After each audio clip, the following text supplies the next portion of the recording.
Hello, everyone. This is John Zorn, Executive Director of Arts Reach, and welcome to our webinar today. Today we have Roger Sametz with us of Sametz Blackstone Associates. He's based in Boston, and he's been with us for a couple of conferences now in New York and Toronto, giving this wonderful presentation. So we invited him to do it as a webinar, and so that's why we're here today. Roger is going to start out by telling you a little bit about his company and what they do, so you can have some context for the rest of the webinar. If you have questions as we go along, please type those into the question box, and we will take those questions at the end of Roger's presentation. So, Roger, please take it away. Great. Well, good morning or good afternoon, depending on where you are. So as John said, we're going to sort of dive in here with just a couple slides so you know who's talking to you metaphorically up front. A little bit on challenges that many of you probably face. And then we'll get into how do you actually build a visual system and pull it together with a case study. Around us, Sametz Blackstone's actually almost 39 years old. And if you look at the middle of the slide, sort of vertically integrated research through to board and staff training, and we're in this somewhat inefficient, not particularly vertically integrated brownstone in one of the Victorian parts of Boston. Our focus for decades has been on helping mission-driven organizations navigate change, and that's probably just about all of you who are tuned in. In terms of what we do, we certainly make things, whether it's print collateral or websites, but what we're really known for and where we add value is helping organizations to find their differentiated position in different markets, building resonance with different kind of constituent groups, and really increasing the understanding and engagement that's necessary to support both earned and contributed income. And then lastly, because it's really important for all nonprofits, our focus is on building systems that are assets that can be owned by the people we work with. So training, board workshops, making sure people have the right documentation and tools, because that's the only thing that makes sense for nonprofits. I'm not going to go down the list, but just to give you a sense, there are 5 big symphony orchestras at the top of this slide, or the League of American Orchestras, and then some other arts organizations, some museums. And one thing we're going to do today in terms of examples is we're going to stay a lot with performing, and specifically performing musical groups, and not because we couldn't show other stuff, because I think it's important that if you look at the different output for these different organizations that comes from a very similar process, it sort of proves that the process gets to an authentic iteration of who people are. So it's kind of like an experiment. We want to sort of keep a control. So we're going to keep a control with a finite group of kind of organizations, and then you'll see how that plays out. Also, we wanted to make sure we had some difference in budget. So whereas the Boston Symphony Orchestra's budget is north of 80 million, Manual Music is, south of 200,000. So the point is that it's not really about all the money you have, it's about thinking on the right side of the conceptual cart. Also, big education practice, which has some similar issues in that they have to garner both earned and contributed income, and the fact that nobody has to go, the same way no one has to go to the ballet. The goal is to move people from, I think this is a good idea, to, I really want to do this. And then part and parcel of marketing is fundraising. So if you think of that as a seesaw with marketing on one side and fundraising on the other, the goal is to kind of lift up both sides of the seesaw. We'll kind of get into this, look at some shared challenges. There may be a little lag here in some of these images, but we'll catch up. So certainly a goal for many of you tuned in, attracting and retaining audiences, especially those little stripy guys over to the right. Along with audiences, there's a need to attract and retain sponsors, which is a different set of messages often and different value proposition. Raising Philanthropic support, certainly important. And then for somewhat larger organizations that have multiple lines of businesses, really making that clear. So if you have, something that's on a stage and something, an education initiative, and a young people something or another, sometimes people don't get credit for that because of the way they've branded and visually expressed those. So again, keeping different income streams healthy is totally critical for nonprofit, especially nonprofit arts organizations. Those that rely, too much on tickets or too much on philanthropy tend to get in trouble. And then, of course, many organizations have plans. So the goal is to realize them. So how do you do that? Well, you're not in Times Square, but in whatever landscape you're in, they need to be seen, heard, and understood in whatever competitive environment you're in. And then something that we feel strongly about, providing different ways in for constituents. So again, if you just take a performing arts organization, a prospect for planned giving is totally different than a college student who might attend something, who's totally different than a, mid-level subscriber. And then getting credit is important, and a lot of organizations don't get credit for the things they do because of the way they express those organizations. And then internally, you probably can resonate with this, it's important to create systems where people are working off the same page inside. So organizations often have silos, and you put yourself in a, sort of detrimental position if development looks like X and marketing looks like Y, or even within that, it's all quite different. So try to pull that together. And then lastly, big picture, really increase your gravitational pull. So how are we going to get there? We're very brand building focused around here. And as I'm sure many of you know, it's more than your logo. So let's think about that. It's really about the meaning and promises and expectation value and values that you have out there. And more importantly than having them out there is making sure that it gets inside of people's heads. So moving it to people so that it's relevant to them and so that they move closer to you. So let's take a metaphor here. So let's say you wanted your brand to be a fish, which is not entirely likely, and these tiles represent communication vehicles. So you probably don't have enough opportunities to actually build that whole fish. You can't make enough stuff. You can't get people's attention. And there's all sorts of noise, whether it's from your competition or people are confused or social media or whatever. So those tiles that you can put in, the sort of charcoal ones, we want to make sure that you use them to best advantage so that your fish is clear, even with all this sort of noise and distraction. In terms of, okay, how do we get there? Sort of a roadmap here. Getting calibrated research and analysis, could be quant, could be qual, at the beginning. That gives you the information you need to develop a strategy and message development and plan what communications. You need to know how people want to receive information, which then informs visual development and digital planning and making stuff. And then per that slide at the top of the presentation here, making sure that the organization has the tools and training to really own it. And then sort of the output, to get a firmer notion of what your foundation and strategy is, you have the tools to build a messaging framework, visual expression, digital expression, make stuff. But today, per the title of this chat, we're just going to focus on this ball around visual expression. So why are we talking about visual system thinking as opposed to just visual? If you have an arts organization, you are essentially curating your offerings one way or another, whether it's a museum or music or whatever.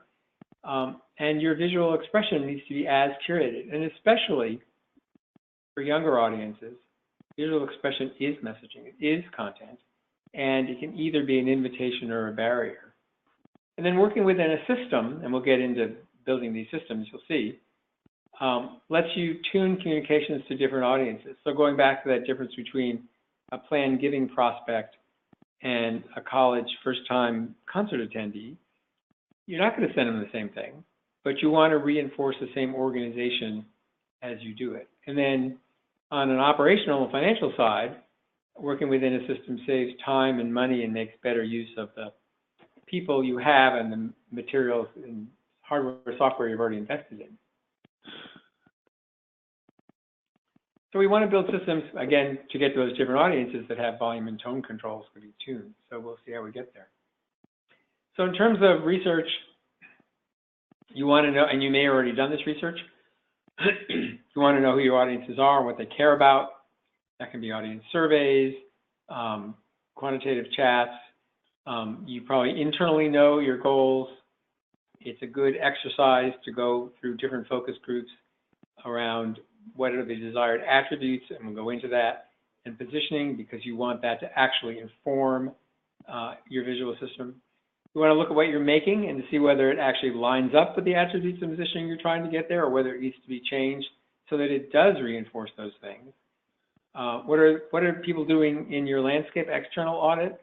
What's your brand strategy? And then what do you got to work with? So we'll look at some of these things. So in terms of attributes, this slide from work with Sydney Symphony in Australia.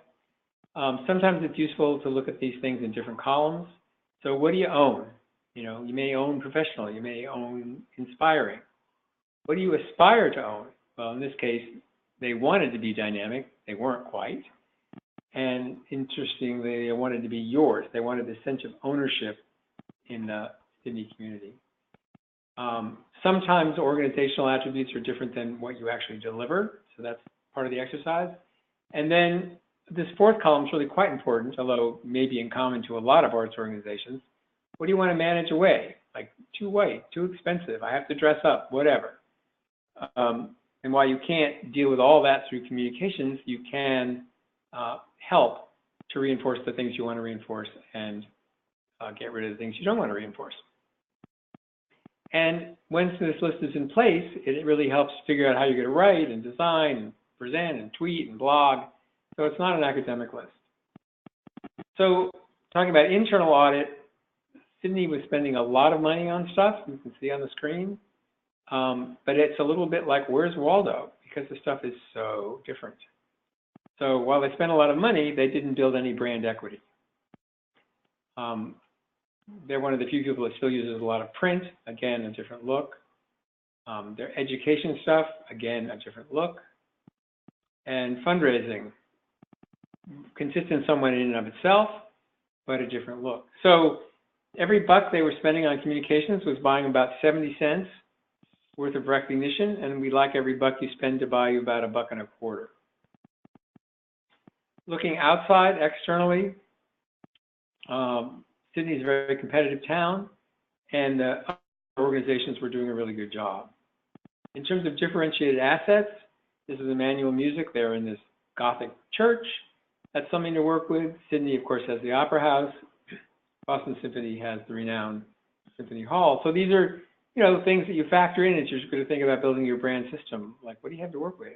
Or looking more internally, you know, maybe you have a really young set of bassoonists you can talk about, or you have a great early education program. These are assets to build on.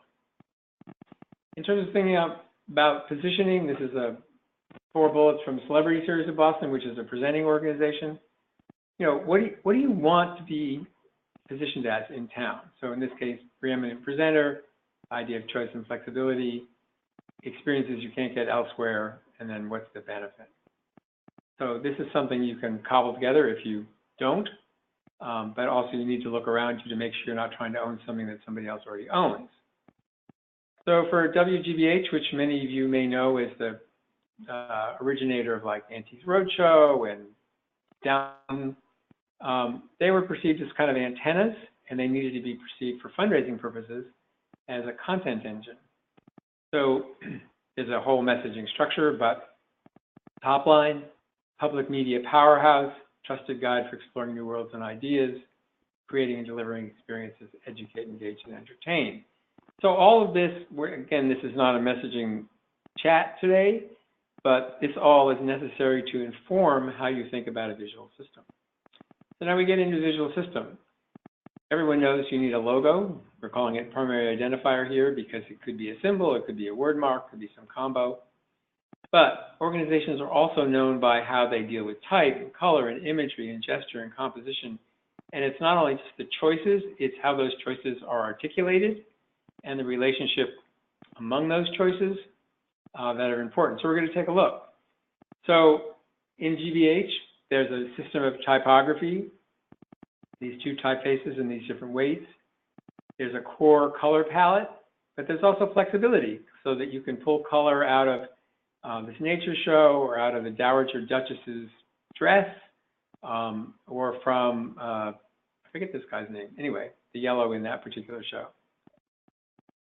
And there's some devices, some gestures, this triangle, this texture, articulated type, and because their logo is actually transparent, there's a bar that it sits within.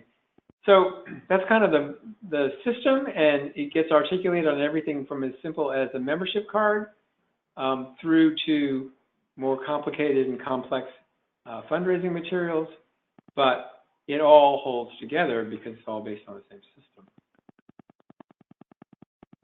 Right down to trainings. So looking a little more in depth, you can see our little chart up here in the right corner around primary identifiers. This is a before for American Symphony Orchestra League. So the after is a different kind of mark with actually a different name as well and tagline. Or this is a before for what was kind of a failing Western art museum that we collaborated to transform into a very successful craft museum where the whole idea of the mark is that you actually touch the stuff, no velvet ropes. Or sometimes marks, and we actually did this mark about 10 years ago, organizations changed and evolved. So this presenting organization got much more of a focus on music from around the world and different performances from around the world and different kind of energy and different kind of executive director. So it was time to re-up the brand. Or this is another before for Sydney Symphony, perfectly acceptable, but quite ordinary and expected mark for a symphony orchestra.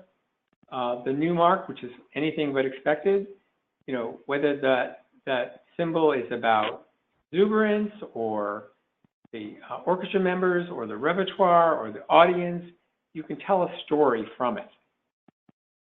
And sometimes organizations have a challenge of having like way too many marks. So there are 2 slides here of Atlanta Symphony marks, and you wonder why people didn't quite understand what the place was about. So we got that down going through the process we talked about to sort of 3, sort of more conservative on the right, a little more crazy and zooty on the right, more conservative on the left, and not surprisingly, they ended up in the middle. And because they had all these different organizations that we just looked at those marks of, there's actually a system of marks so that all those groups that had their own logo, which was making it hard for people to understand the organization, now have a little bit of their own identity, but hang together to build the heft of the organization. And sometimes for more complicated organizations, there's a series of marks where there are distinct brands, which would be true of the BSO family. So moving around our chart to type, which is also important. So this is diagrammatic for sure, but making a choice is not something that, you know, you should throw away. It really has meaning. So again, diagrammatically, we're going from dynamic to conservative, but you know, you can see the character in there. So for the Boston Symphony Orchestra, we have pretty conservative sans serif and a quite conservative, although they're both newly drawn, serif type, and we use them together. In Sydney, there's a pairing, but it's much more unexpected, and it gets used everywhere. So that pairing, that sort of old and new, that contrast that comes between those two, even as something with 2 words, is recognizable. And then it's also, as I said, you know, it's how you use it. So there are crazy ways in which we use the type. Emmanuel Music, again, as I said, the sort of organization with the lowest budget in the crowd here, it's type as image. So they didn't have a lot of money. but this is a very distinctive way of getting their image out there. In terms of color, again, diagrammatically, things can move from dynamic, friendly to conservative. I mean, there's an affect to how you assemble a color palette. The Boston Symphony Orchestra is jewel tones with highlights. Goes with the black leather and red velvet and gold in the hall. But their Tanglewood, their summer home, is much more summerier, as you can see. You can see how they're both sort of iterated in two different pieces here. Or you go back to Sydney, they're pretty comprehensive palette. You can see the colors that have little stars, if you can see the stars, that are part of the logo. And then again, it's not just making stuff, it's how you articulate things. So this is sort of a serving suggestion page that moves from energetic combinations to more calm ones. And again, so you can tune things from talking to some college prospect to, again, we'll use our plan giving example.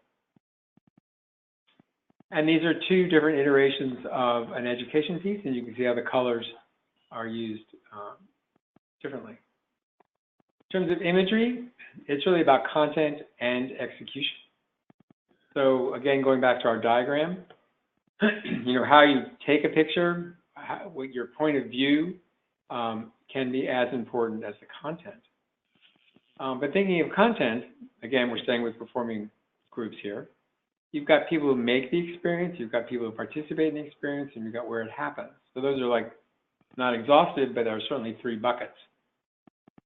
And then just thinking about the sort of camera distance, it's very different to have this wide angle shot of everybody where you can't actually see anybody versus getting in on the horn section for that one particular cellist. And then sometimes there's a need for metaphoric or more evocative imagery as a complement. And then many of you, I'm sure, face the issue of having to actually use images that come from guest artist agents. And they're always a complete pain because you don't want them to look like they came from the guest artist agent. So in this case, for Celebrity Series, you can see that there's enough of the Celebrity Series branding, you can see some of that stuff in the background, to make it look like it's, their picture and not a stock photo. And then sometimes going back to our metaphor, this is Sydney, this is a new acquisition piece, and it's all about lifestyle, and actually there's no music in it at all. So it's all shoes. So we're making our point through dress and shoes to, again, build that resonance with a younger audience. So whether it's about date night or cost, make a sort of point here, and it was quite successful. And then gesture, again, working around our chart here, because we're talking about how we build a system. What does gesture mean? Well, gesture are those things that, in design that you can add. They're not type, they're not color, they're not imagery. They're, some people call them, page furniture. Obviously, it works digitally or in print. But again, here's our diagram of, what does that dynamic gesture look like versus friendlier versus more conservative. And here's an example from Sydney about how that gets played out. So it's very simple. There's a square, and there's this canted square and some rules. And they really hold everything together, you'll see. So here are two different subscription pieces. You see the square and the canted square and the rules, the color palette we looked at, the logo we looked at. And that particular devices across different things of different production values, program, there's a fundraising piece on the bottom right.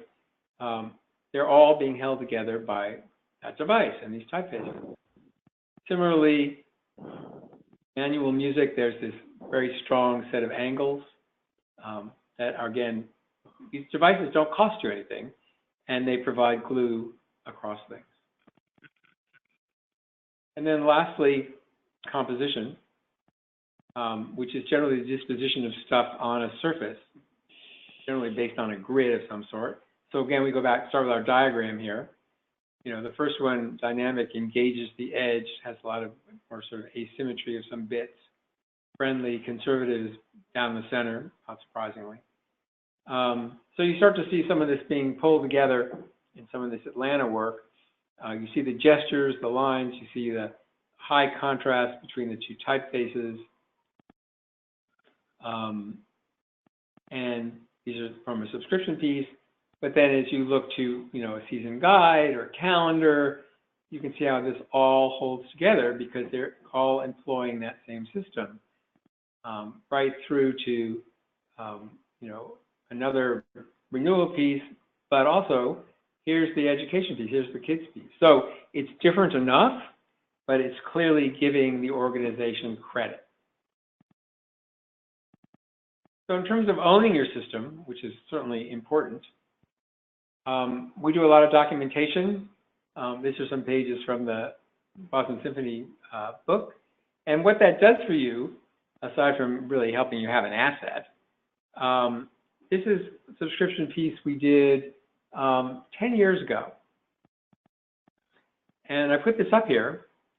This is also like 9 years ago, because it helps us help them actually, since we were training them, iterate across different media. But the piece you see up here now is current. So they've managed to stay fresh each year, which of course is an issue for all arts organizations, but they continue to build brand equity. So you can see the system is still happening.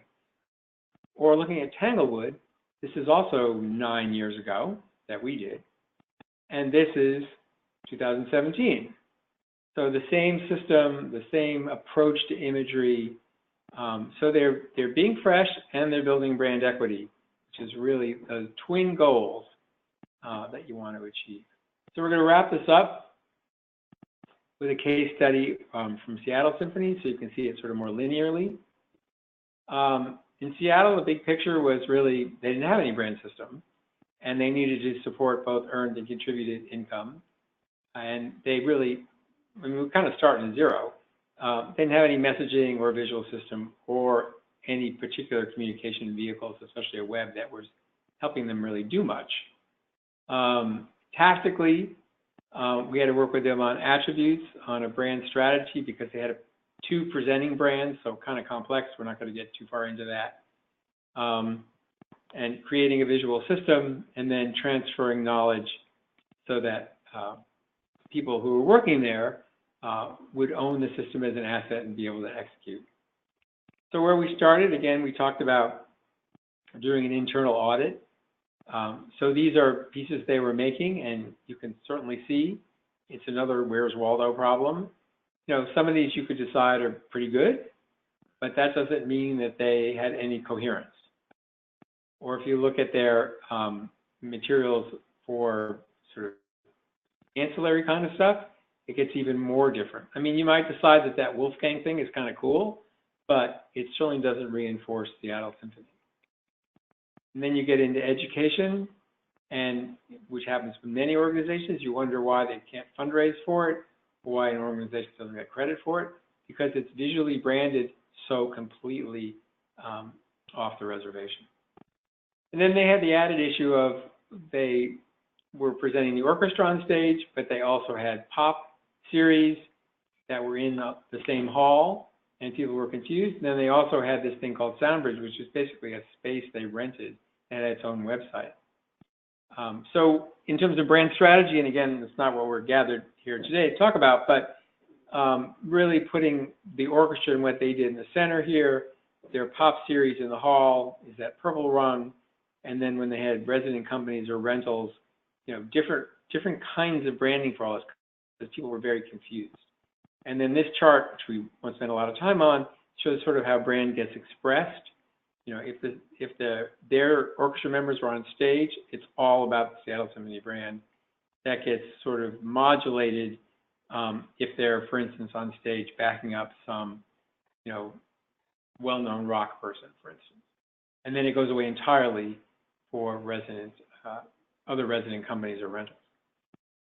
In terms of brand promise, their positioning and values unleashes the power of music, brings people together, and lifts the human spirit.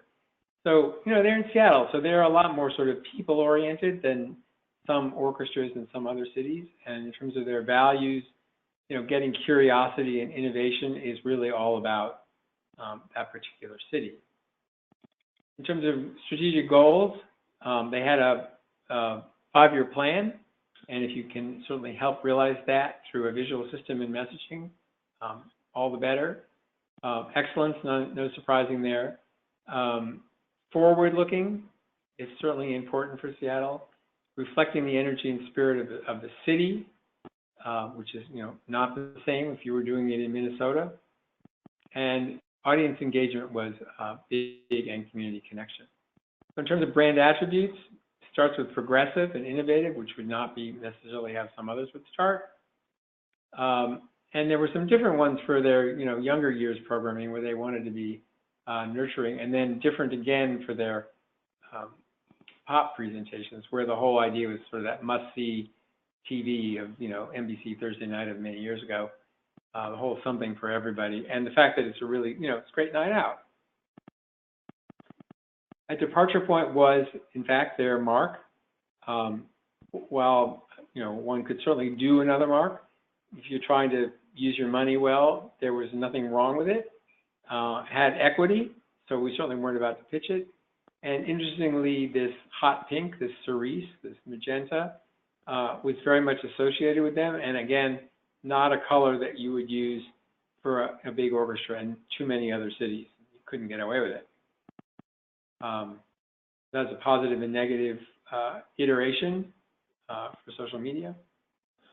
And a palette that starts with that hot pink and that becomes a foil for it. And you see all those grays on the left because they really set off that magenta. And as we looked at earlier, how do you actually use it? So, the most energetic combinations have a lot of it. And then as you get down to sort of, quieter, there's less of it and more muted colors that go with it. In terms of their typographic palette, we looked at some examples that had 2 typefaces. They actually have 3.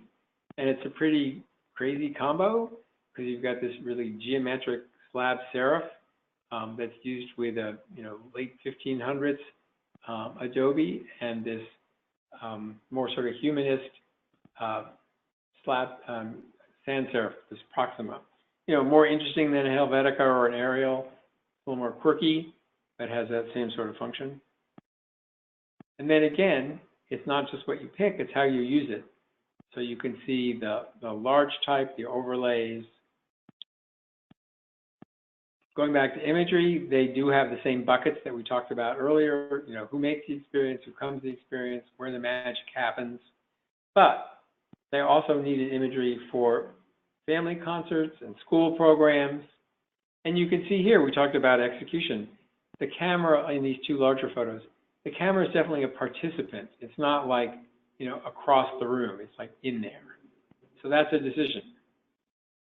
And they had the need for and desire for, going back to being, innovative and forward-looking and separating themselves out from the pack, sort of textural and evocative imagery, as well as using type, like we looked at on those Emmanuel slides, sculpturally. You see these big letters, the contrast. This then all happens together with patterns and blocks of colors and overlays that form compositions that are very much there. So you'll see how it starts to come together in a minute. There's strong horizontal axes, there's transparencies, there are these patterns. So this is the kit of parts. So you start to see how that imagery, the approach to type, the 2 typefaces, the transparency, the horizontal axis, comes to this sort of smoky pattern that goes through everything and sort of winds its way through. But you get that Garriman Masterworks, so it looks like a substantial orchestra with substantial attention to the canon of orchestral music. And then just an exercise here, because this is part of how we teach organizations. You take the same piece and you use the different typefaces and different colors to show how you could iterate the same content differently, to show how there's flexibility and how people who are going to be executing have creative room rather than, that it's a stricture. Same thing here. with the school program piece. Same content, different affect, both, certainly within brand, but showing the room to move, or some development pieces. Again, not your typical development pieces. They're not muted and quiet, but they're right for this organization. Right down to a new website. Again, the hot pink figures big here, different kind of menu, different sort of structure than you might have seen. And then there are, of course, guidelines, just 4 pages shown here. So the first results from Seattle, the results will first come in internally. Like, people get really excited and they feel like they're kind of in on the strategy. The efficiency we talked about, taking a lot less time and money to actually make things, less confusing. They did some surveys. Their value and positioning started to be better known. In terms of the new website, that you can actually measure. So more clicks, more subscriptions online. And then there's always this morale uptick if you do this right, because from the beginning, from the research, from the qualitative chats, from the quantitative chats, you've gotten different stakeholders involved. So staff and board and orchestra were all interviewed. So they felt part of this. So to sort of sum up what we've been talking about, it's really all about system thinking. You want to start with getting a strong foundation based on understanding your audiences and why they care, and that, of course, they're not monolithic, so you may have a couple of different audiences and why they care. Your goals, what your desired attributes and positioning are, looking at what you make to see whether you're actually projecting that or you need to change it to project it. What's the outside environment doing? What's your brand strategy if you have multiple parts of the organization? Are they all kind of far-flung and you're not getting credit? They need to be brought in a bit. And what do you have to work with? And then in thinking about the visual system, yes, your logo is important. It needs to be a platform to tell your story. But how you use type, color, imagery, gesture, and composition is equally important, both the choices you make and how they're articulated. And then together, what that system says. So, go for it. Evolve your system based on who you are and your audiences, not on what somebody likes or doesn't like. You got to evolve this, authentically from the inside out. Document it so that you have a Bible to refer to. If someone walks into your office and says, no, I really want it, whatever, you can refer to your brand documentation. And it's important that visual expression be a strategic priority. It's not redecorating the cake, it's actually a cake. And then, of course, it's important in selling this that the incremental cost is only about putting the thinking on the right side of iteration, because whether you're making your website or you're making a subscription brochure or you're making banners, those production costs are going to be pretty similar, whether you're doing a good job or not a good job. So it's the thinking on the right side that's going to get you results, but it's not actually going to cost you anything. So ding, there we are. Your word for the day, building your mosaic, is tessellating, which means putting in your tiles. And I think we have some time for some questions. Yeah, thank you, Roger. Great job on that. And now it's time for our viewing audience to ask your particular burning question about your brand challenge, and we'll take a crack at it.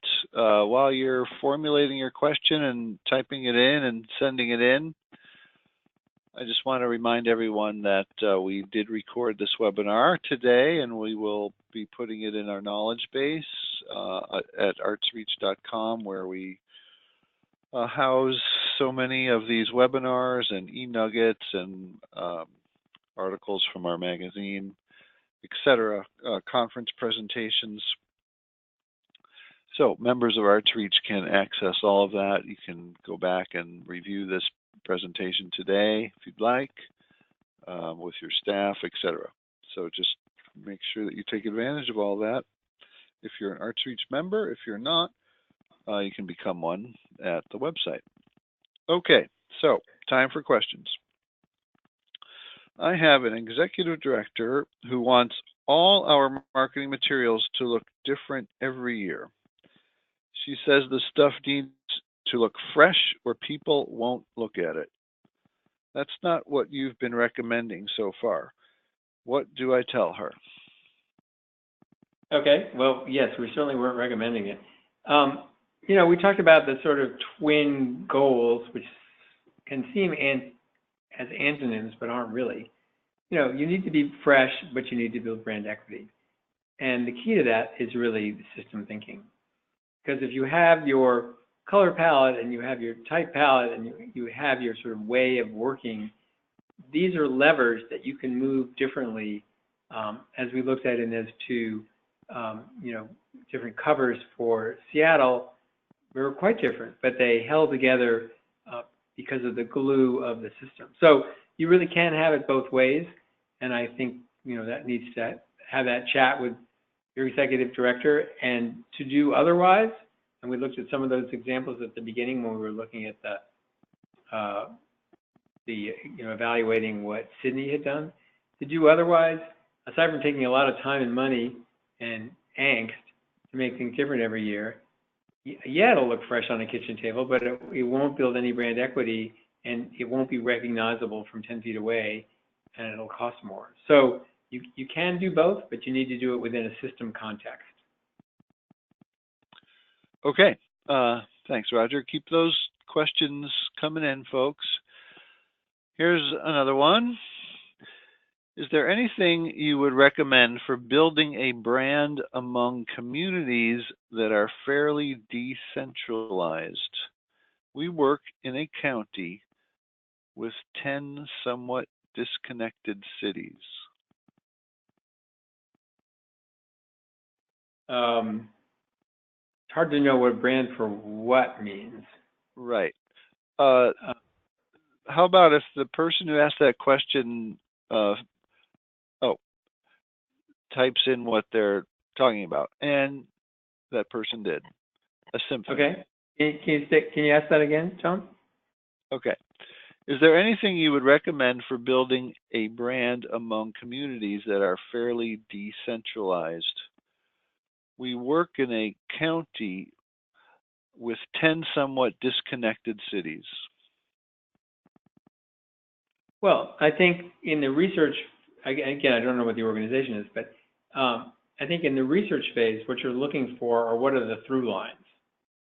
So, they may be decentralized, but that doesn't mean that they have different values, or that, they have some different values, but some that are in common. So in qualitative chats, or if you have the ability to do a sort of survey monkey kind of inexpensive quantitative survey, you want to see what are those things that are in common, because then you can use those to build a system. And if there's a need to tilt things differently for these different communities, the whole point of the system, the same way we gave the example of, a college kid is different than a planned giving prospect. If there are differences that need to be accounted for, those levers should be within the system. But I think the way you get started is people often think there's a whole lot more difference between groups than there actually is. So to the extent that you can use research, quant or qual, focus groups to understand what's in common, that gives you a basis to start with. And then you can go back and test with those different groups and tune it. All right. Another question for you, Roger. Do you have additional suggestions for presenting organizations that have to use artist-approved images? Well, we touched on that a little bit in those examples of the celebrity series, where there were 3 images that were all from the artist management. If you can come up with, going back to the things we had in our visual system, come up with gestures, typefaces, a way of working that can be integrated with those images. So in the celebrity series thing, it may be hard to remember, but there were background images that evoked, there were sort of ghosted parts of their logo that sort of put the image in the context of the celebrity series logo. So by using your conventions of type and imagery and formatting, those can be stronger than what the sort of affect of a stock photography is. So you put it, it's essentially about putting these pictures in a frame, both metaphorical and real, where the frame is yours. And that frame can be come up with in different ways. But it's important that you build this, both literal and non-literal frame, or it will look like a bunch of disparate stock stuff. All right. More questions? Please keep them coming in.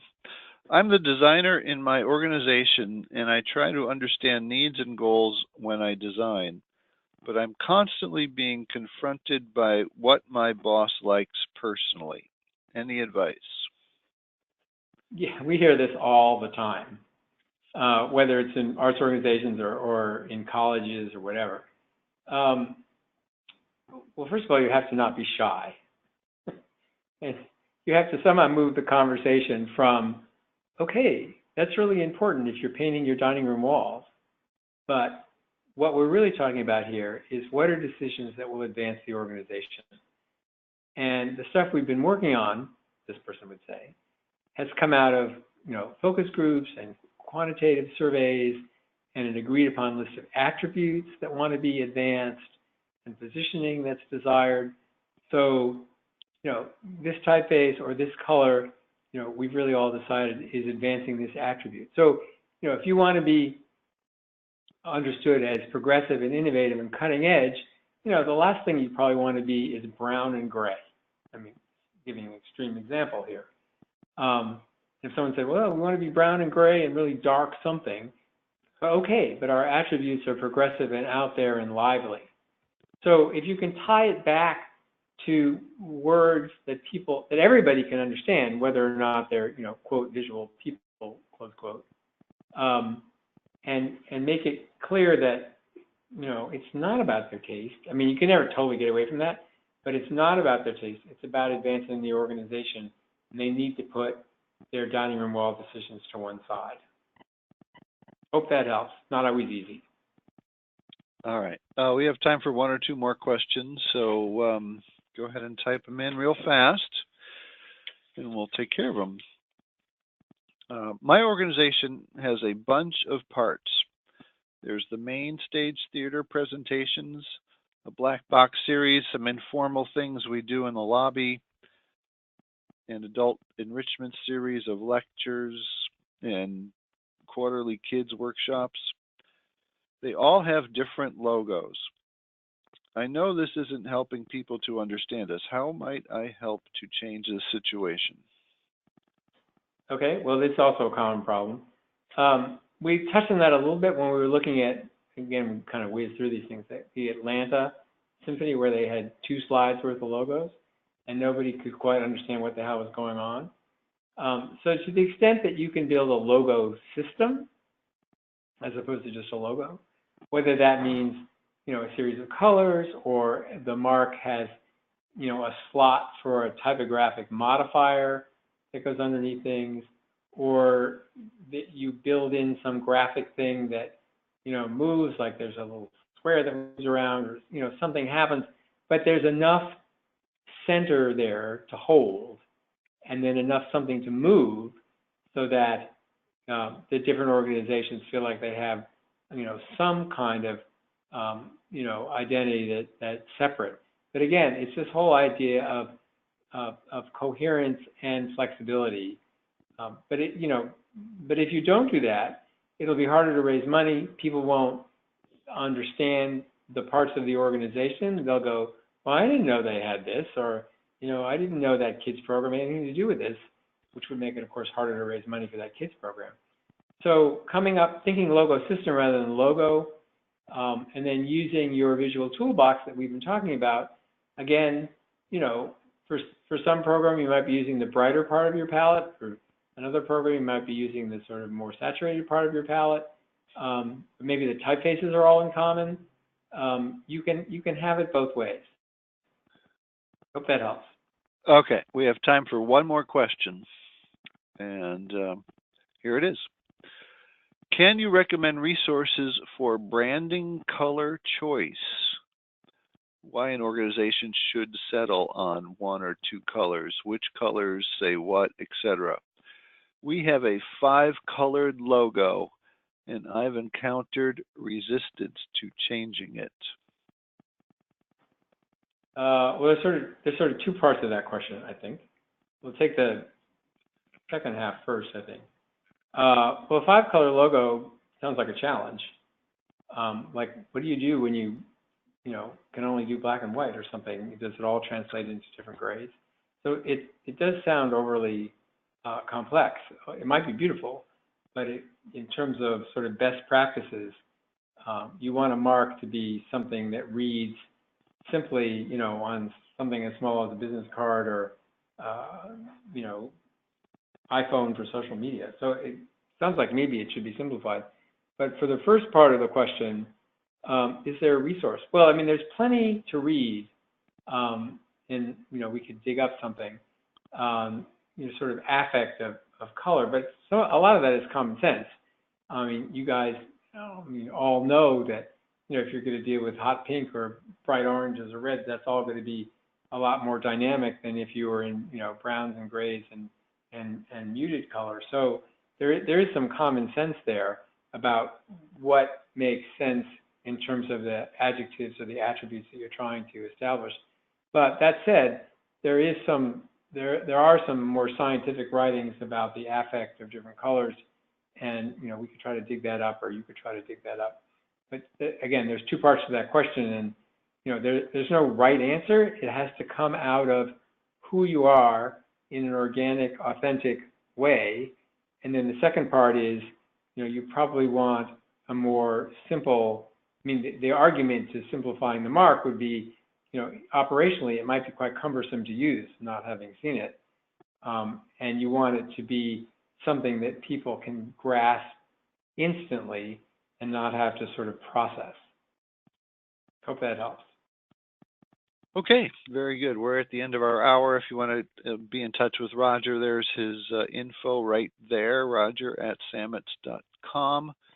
Roger, a big thank you from our virtual audience today for a job well done. I want to remind everyone that we do have one more conference this year. It's in Los Angeles, coming up in October. And the super early bird deadline is July 31, which is in a couple of weeks. You can get the lowest price if you register by July 31, and you can get 2 colleagues to come for free. So we have a 3-for-1 offer by July 31. So please take advantage of that. It's going to be a wonderful event. Roger, one more time, thank you so much, and we'll see everybody next time. Bye-bye. Okay, thanks for participating. Okay.